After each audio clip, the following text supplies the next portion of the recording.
ശരിക്കും നമ്മൾ 8 വയസ്സ് 9 വയസ്സിലൊക്കെയാണ് വായന ശരിക്കും പറഞ്ഞാൽ സ്റ്റാർട്ട് ചെയ്തിട്ടുള്ളത്.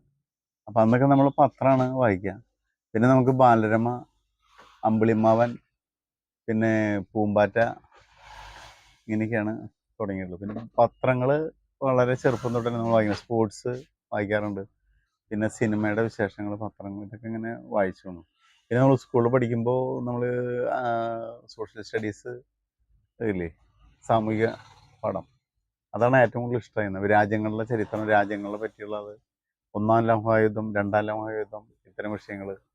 പിന്നെ ഈ അമ്പിളിമാവൻ വഴിക്ക് നമ്മൾ ഈ ഹനുമാൻ, മറ്റേ രാമായണം, മഹാഭാരതം, അങ്ങനെ പിന്നെ നമ്മൾ വായനശാലകളിലൊക്കെ പോയിട്ട് പുസ്തകങ്ങൾ എടുക്കുക, വായിക്കുക. ആദ്യകാലത്തൊക്കെ അന്നൊക്കെ നമ്മുടെ ചെറുപ്പകാലത്തൊക്കെ ഈ മംഗളം മനോരമ പോലെയുള്ള ഇതിലൊക്കെ ഈ എന്താ പറയുക, പൈങ്കിളി കഥകൾ വന്നു. ഇപ്പം അതൊന്നും ഇല്ല. ഇപ്പം അതിന് പകരമൊക്കെ സീരിയലാണ് വരുന്നത്. ഇപ്പം നമ്മുടെ സീരിയലില്ലേ, അതിന് പകരം അതായിരുന്നു. അങ്ങനെ വായിച്ച് വായിച്ച് വായിച്ച് വായിച്ച് നമ്മൾ മനഃശാസ്ത്രം, ദൈവശാസ്ത്രം, പിന്നെ മനുഷ്യരുടെ അത്തരം വിഷയങ്ങളിലേക്ക് പോയിരുന്നു കൂടുതൽ കയറി കയറി കയറി കയറി. അങ്ങനെ മനുഷ്യർക്കുള്ള പ്രശ്നങ്ങൾ, ദുരിതങ്ങൾ, കാരണങ്ങൾ, അതിൻ്റെ കാരണങ്ങൾ എന്താണ്, എന്തുകൊണ്ടെന്നുള്ള അന്വേഷണങ്ങൾ, അത്തരം രീതിയിലേക്ക് പോയിരുന്നു. അതിൻ്റെയൊക്കെ ഭാഗമായിട്ടാണ് നമ്മൾ ഈ പുസ്തകം എഴുതിയത്, അവഗണിക്കാനാവാത്ത പ്രശ്നം എഴുതി. ഇന്നെന്ന് പറഞ്ഞാൽ നമ്മളൊരു പേപ്പർ എടുത്തു കഴിഞ്ഞാൽ ആദ്യം തന്നെ ഫ്രണ്ട് പേജ് അല്ല നോക്കുക. കാരണം ഇവിടെ ഫ്രണ്ട് പേജ് മുഴുവൻ എല്ലാ പത്രത്തിലും പരസ്യമായിരിക്കും. ഇതിൽ പരസ്യമില്ല, പക്ഷെ പരസ്യമില്ല. അപ്പോൾ ആദ്യം തന്നെ എടുത്തു കഴിഞ്ഞാൽ ആദ്യം ബാക്ക് പേജ് നോക്കുക, ഇങ്ങനെ നോക്കുക, അത് കഴിഞ്ഞിട്ട് ഇങ്ങനെ നോക്കുക, ഇങ്ങനെ മറച്ച് നോക്കുക, ഇങ്ങനെ നോക്കുക, എന്നിട്ട് എഡിറ്റോറിയൽ ഉണ്ടെന്ന് നോക്കും, എന്തെങ്കിലും ലേഖനം ഉണ്ടോ എന്ന് നോക്കും, ജസ്റ്റ് ഒന്ന് നോക്കും. അത് കഴിഞ്ഞ് അവിടെ ഇടുക പത്രം എന്നൊരവസ്ഥയാണ് ഇന്നത്തെ പത്രവായന. അങ്ങനെയാണ്. പിന്നെ ലേഖനങ്ങളാണ് കൂടുതൽ ശ്രദ്ധിക്കുന്നത്, ഓരോ വിഷയത്തെ പറ്റിയുള്ള ലേഖനങ്ങൾ ഇപ്പോൾ വായിക്കുന്നത്. പിന്നെ നോവലുകൾ, എന്താ പറയുക, അത്തരം സാധനങ്ങൾ ഇപ്പോൾ വായിക്കുന്നില്ല. കാരണം വെച്ച് കഴിഞ്ഞാൽ നമുക്ക് തന്നെ ഇപ്പോൾ നമ്മൾ നമ്മുടെ ഭാവനയിൽ കണ്ടമാനം കാര്യം, വ്യത്യസ്ത കാര്യങ്ങളും വിഷയങ്ങളും അവതരിപ്പിക്കാനായിട്ട് പറ്റുന്നൊരവസ്ഥയിൽ നമ്മളിനി നോവലുകളും കാര്യങ്ങളും വായിക്കാമെന്ന് പറഞ്ഞു കഴിഞ്ഞാൽ നമുക്കിനി ഒരു പരിധിവരെ നമുക്കത് പെട്ടെന്ന് അടുത്ത സ്റ്റെപ്പ് മനസ്സിലാക്കാൻ പറ്റുന്നത്. ഇപ്പോൾ നമ്മൾ സിനിമയെ കാണാൻ പോയി കഴിഞ്ഞാൽ നമുക്ക് ഫുള്ളായിട്ട് ഇരിക്കാൻ പറ്റില്ല. കാരണം അടുത്ത് വന്ന സീനുകൾ ഭൂരിപക്ഷം സിനിമയുടെ നമുക്ക് അറിയാൻ പറ്റണം. അതുകൊണ്ട് നോവലാണെങ്കിൽ നമുക്ക് ഇപ്പോൾ എന്താ പറയുക, പുതുമയായിട്ട് തോന്നുന്ന നോവലുകൾ കുറവാണ്. അതുകൊണ്ട് ഇപ്പോൾ അത്ര വായനകൾ വളരെ കുറവാണ്. പിന്നെ ഈ എന്താ പറയുക, ഈ അറിവിന് വേണ്ടിയുള്ള പുസ്തകങ്ങൾ, അറിയാനുള്ള ഇതുകൾ, പിന്നെ നമ്മൾ ശാസ്ത്രപരമായ പുസ്തകങ്ങൾ, നമുക്ക് കൂടുതൽ അറിവിലേക്ക് വരുന്ന തരത്തിലുള്ള പുസ്തകങ്ങൾ, അതിനുള്ള ഇതുകളാണ് വായന. പിന്നെ ഇത്രയും കാലത്തിനിടയിൽ നമുക്ക് ഏറ്റവും ഇഷ്ടപ്പെട്ടിട്ടുള്ളത്, എത്ര വായിച്ചാലും മതി വരാത്തത്, പിന്നെയും പിന്നെയും വായിക്കുന്ന, ഇപ്പോഴും ആർത്തിയോടെ വായിച്ചുകൊണ്ടിരിക്കുന്ന ഒരു പുസ്തകം ശരിക്കും പറഞ്ഞാൽ മഹാഭാരതമാണ്. അതിലെ ആയിരക്കണക്കിന് നമ്മളെ വടക്കൻ വീരഗാഥ സിനിമയിൽ നമ്മൾ സിനിമയാണ്. അതിൽ ചന്തുവിനൊരു വ്യക്തിത്വമുണ്ട്, അരിങ്ങോടർക്ക് വ്യക്തിത്വമുണ്ട്, ആരോമൽ ശേഖർക്ക് വ്യക്തിത്വമുണ്ട്, ഉണ്ണിയാർച്ചയ്ക്ക് വ്യക്തിത്വമുണ്ട്. അതായത് 3-4 കഥാപാത്രങ്ങളുടെ വ്യക്തിത്വങ്ങളെ ഒറ്റയ്ക്ക് എടുത്ത് അവരുടെ ശരികൾ ചൂണ്ടിക്കാണിക്കുന്ന ഒരു ഇതാണ് നമ്മുടെ വടക്കൻ വീരഗാഥ സിനിമ. പക്ഷെ നേരെ മറിച്ച് മഹാഭാരതം എന്ന് പറഞ്ഞൊരു പുസ്തകത്തിൽ 10-200ഓളം കഥാപാത്രങ്ങളുണ്ട്. 200 കഥാപാത്രങ്ങളും അവരുടെ ഭാഗത്ത് നോക്കുമ്പോൾ 100% ന്യായം ഉണ്ട്. അങ്ങനെ ഒരു പുസ്തകം നമ്മൾ വായിച്ചിട്ടില്ല.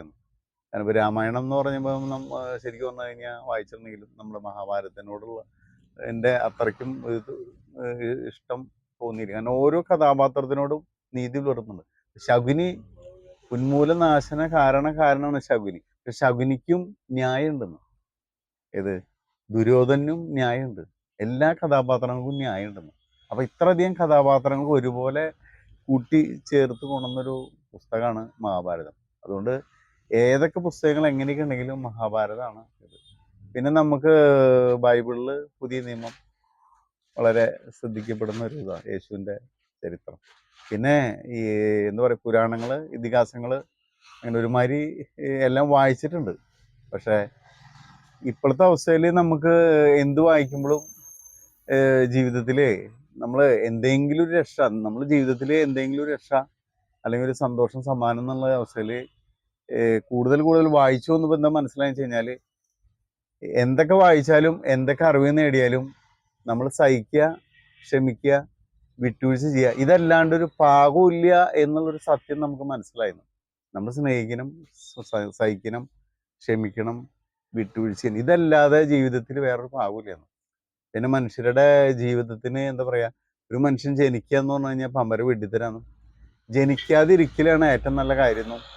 ഒരു നമ്മൾ ജനിച്ചു കഴിഞ്ഞാൽ ഒരു ജന്മം കൊടുക്കുക എന്ന് പറഞ്ഞാൽ ഏറ്റവും വലിയ വെട്ടിത്തരാന്ന്. നമ്മൾ ഒരാൾ ജനിച്ചു വളർന്ന കൊച്ച് കുട്ടിയായിരിക്കുന്ന സമയത്ത് നമുക്ക് ആ കുട്ടി വിചാരിക്കും വലുതായി കഴിഞ്ഞാൽ എന്തോ വലിയൊരു കാര്യമാണ്. പിന്നീട് പ്രായമായി വരുമ്പോൾ വിചാരിക്കും ഇനി കൗമാരത്തിൽ എത്തി കഴിഞ്ഞാൽ വളരെ ഇതായിട്ട് തോന്നും. അതിനുശേഷം പിന്നീട് വളർന്നു വരുമ്പോൾ കല്യാണം കഴിഞ്ഞാലായിരിക്കും കൂടുതൽ മെച്ചം തോന്നും.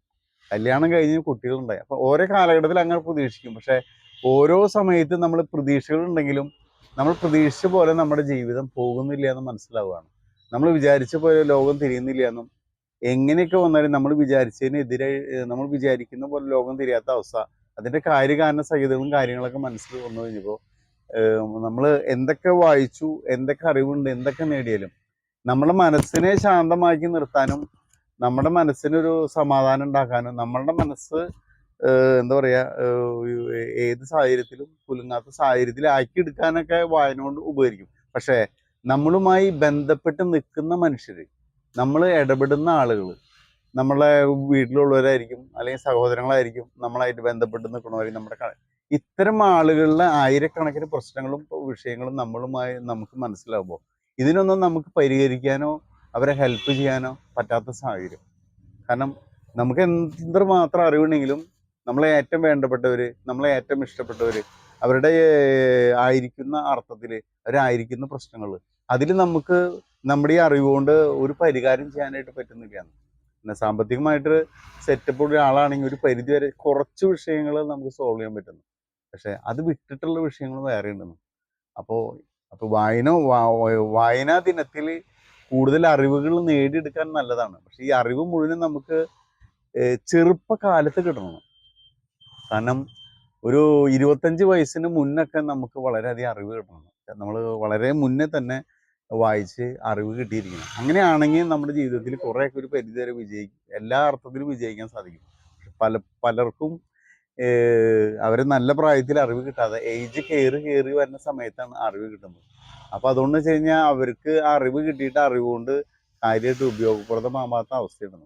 അപ്പോൾ എനിക്ക് വായനാ ദിനത്തിൽ എനിക്ക് പറയാനുള്ളത്, എൻ്റെ ഇത്രയും ജീവിത അനുഭവത്തിൽ നമ്മൾ ഇത്രയും കാലത്ത് വായിച്ചിട്ടുള്ള അറിവ് വെച്ച് പറയുകയാണെങ്കിൽ നമ്മൾ ഒരു മനുഷ്യൻ ജനിക്കാതിരിക്കുക എന്നുള്ളതാണ് ഏറ്റവും വലിയ കാര്യം ഞാൻ മനസ്സിലാക്കിയിട്ടുള്ളത്.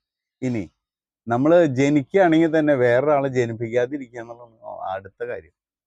ഇനി ജനിപ്പിക്കുകയും ചെയ്യുകയാണെങ്കിൽ തന്നെ നമുക്ക് വളരെ ചെറുപ്പത്തിൽ തന്നെ വളരെയധികം അറിവ് നേടിയെടുക്കാനായിട്ട് നമ്മൾ പരിശ്രമിച്ച് കല്യാണം കഴിച്ച് മാനസികമായി ശാരീരികമായി ഫിറ്റാവുന്നതിനൊപ്പം തന്നെ അറിവ് നേടാനായിട്ട് ശ്രമിക്കും.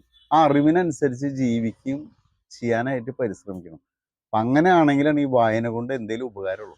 അല്ലാന്നുണ്ടെങ്കിൽ നമ്മൾ എന്തോരം വായന ദിനാണ്, അല്ലെങ്കിൽ കണ്ടമാനം നമ്മൾ വായിക്കുന്നുണ്ട്. ഈ വായന ഇതൊക്കെ ഉണ്ടെങ്കിലും ജീവിതത്തിന് ഉപകാരപ്രദമാവണമെങ്കിൽ നമുക്ക് യഥാർത്ഥ അറിവും തിരിച്ചറിവും വകതിരിവും ഉണ്ടാവണം. അതിനുവേണ്ടി ദൈവത്തിനോട് നമുക്ക് പ്രാർത്ഥിക്കുക. ഈ വായദിനത്തിൽ എന്താ പറയുക, ഞാൻ എൻ്റെ അനുഭവമാണ് പറഞ്ഞത്. ഈ അനുഭവം മറ്റുള്ളവർക്ക് ഉണ്ടാവണമെന്നില്ല. അത് നമ്മളൊരു നെഗറ്റീവായിട്ടുള്ളൊരു അഭിപ്രായമാണ് പറഞ്ഞിട്ടുള്ളത്. അത് പക്ഷെ എല്ലാവർക്കും ഈ ജീവിതത്തിൽ ഇങ്ങനെയുള്ള ചിന്തകളാവണമെന്നില്ല. എങ്കിലും നമ്മുടെ അഭിപ്രായത്തിൽ ഇങ്ങനെയാണ്. അപ്പോൾ ഇതിനേക്കാൾ കൂടുതൽ അറിവുള്ളവർ ഇതിനേക്കാൾ നല്ല രീതിയിൽ അവർക്ക് ആശയങ്ങളും കാര്യങ്ങളും ഉണ്ടായിരിക്കും. നമ്മുടെ ഇതിൽ ഈ വായനാ ദിനത്തിൽ നമ്മുടെ വായനയിൽ നിന്നുള്ള ഇത്രയും കാലത്ത് വായിച്ചുകൊണ്ടും ഉള്ള അനുഭവത്തിൻ്റെ ഒക്കെ പറ്റി ഇങ്ങനെയാണ് ഇപ്പം എനിക്ക് പറയാൻ പറ്റുള്ളൂ. ഓക്കെ.